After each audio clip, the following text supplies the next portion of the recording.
Do you have any stories about Elvis Presley at all? Yeah, I do. Funnily enough, I got a couple. Never, we had a couple of close encounters. One time, I was still with Capricorn Records, and they had me out doing something. I can't remember, some radio tour or something. Anyway, came back to Macon, Georgia, and at the Hilton. I had some reason to go in there. I can't remember that, but it had something to do with my record that was coming out. And there was which record? I don't know which one. There was the one on Capricorn. Two of them on Capricorn. I can't remember if it was the first or second one. Probably the first one of a kind.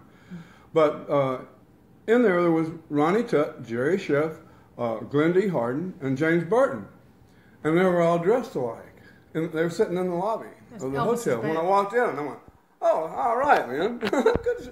I knew who I went to see. I had just some business stuff to tend to. But I said, all right, man, how you guys doing? You look like a band. And I had just played with Ronnie Tutt and Jerry Sheff a couple of years before, with Delaney and Bonnie. And they said, oh, we're here with Elvis. And they said, didn't you see the top floors with the aluminum foil on all the windows? I said, no. But anyway, I said, I want to meet him. And they said, oh, that's kind of hard to get to do. And anyway, his stepbrother, Rick Stanley, came down. Now, he's still alive, and he can verify all of this for sure. But he came down to talk to the guys, and I said, hey, man, they introduced me to him, and he was like a big fan of mine, and Rick was. And I said, I want to meet Elvis. And he said, let me go up and talk to him and see what I can arrange. And it was about 30, 45 minutes later, he came back down, and he had a bag with him like this, And he said, he can't see anybody right now. He said, but he wants to hook up with you eventually. He said, but he told me to give you this. And he handed me the bag, and it was 2 baggies full of Thai stick marijuana. I could not believe it. And so I had some of Elvis's weed that I had for the longest. Well, not very long, because when I went back out on the road, it was gone, But I had some Elvis weed. And probably a lot of people don't know that he smoked weed, but he did. He took a lot of pharmaceuticals, but, he got down there like the normal guy, Anyway, well, cut to Capricorn and all that being over, move on up a few years, and I just decided I wanted to get out on the road if I have to spend my own money to play.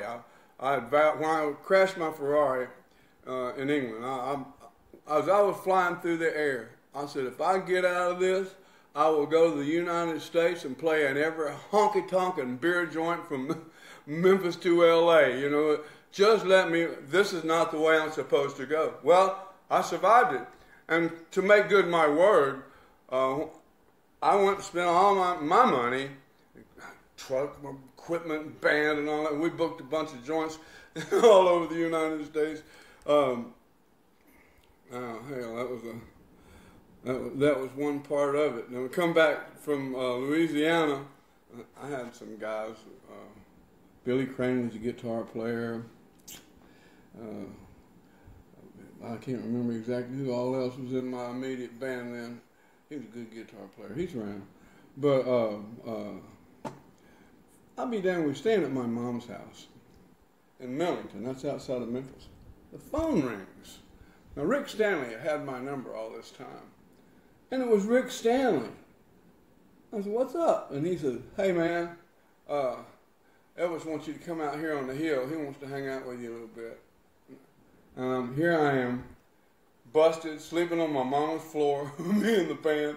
I'm driving a beat-up 57 Chevrolet, and I was just, actually, the truth be, I was just too embarrassed at my station in life to go out and see Elvis Presley at his invite. And Ronnie Tutt and Jerry Sheff and all those guys were staying in the trailer. They had some kind of a mobile unit for them to all stay in. But I didn't go, and that was the reason, because I was just ashamed of where I was in my life, where I had gone down to. Really, I wasn't, you know, because I was up there doing what I wanted to do and fulfilling my promise to my my guardian. Your higher self. Yeah, my higher Did you self, not? my guy. Did you not also own an Elvis car? Oh, I did. How did you when get I moved to Nashville one time.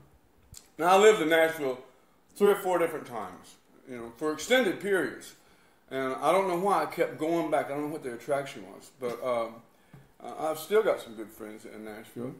But there's a guy that I knew that had a 1971 white Eldorado with a crushed velour interior, way cool, front wheel drive, and Eldorado 2-door, and Elvis bought it for a producer in Nashville, and I had some kind of little deal going down, and this guy owed me some money, and he said, "Would you like this the Caddy instead?" I said, "I'll take the Caddy." And so I had the Caddy for a long time. It was a great car. Elvis Caddy. You know, he bought it for a producer, but it was Elvis's car. And he bought it and gave it to this producer. Somebody said, "You should have went out to see Elvis that time. He'd have probably given you a car." I wouldn't want to. I wouldn't want. That would have been even worse, you know. But anyway, I wound up with one of Elvis's cars and wound up going back to England one time when I went to Wargrave. And the mother of my children gave it to her sister in California, who sold it to a Mexican family, and they put it in the backyard and turned it into a chicken coop. So, so there's some chickens and roosters from a long time ago that are in probably a beat up old rusty 71 Eldorado, and these Mexicans don't know they're sitting on a fortune, you know. Oh my God. That's my other Elvis story. And it's fun stuff, you know. I've got really loves you. Boom, boom, boom. Someone somewhere really cares. Someone somewhere is dreaming of you, and that someone sitting here. Someone somewhere is thinking about you, doing everything he can. Someone somewhere can't live without your loving arms, and wants to be your loving man. And sometimes he cries alone at midnight, and he wonders if you hear him. Sometimes just looking up at the moonlight, and he just down his last beer, so he reaches out and takes some moonshine just to try and ease his pain. But then he goes and takes that one drink too many. Don't you know a lonely life can drive a man insane? A lonely life can drive a man insane. A lonely life could drive a man insane. I wrote that I was going to sing it for him when I got, but I chickened out, you know. He'd have probably recorded it. That's awesome. Yeah, I've never recorded it or even nothing. This is the first for that one, you know. That's awesome. Fun, huh?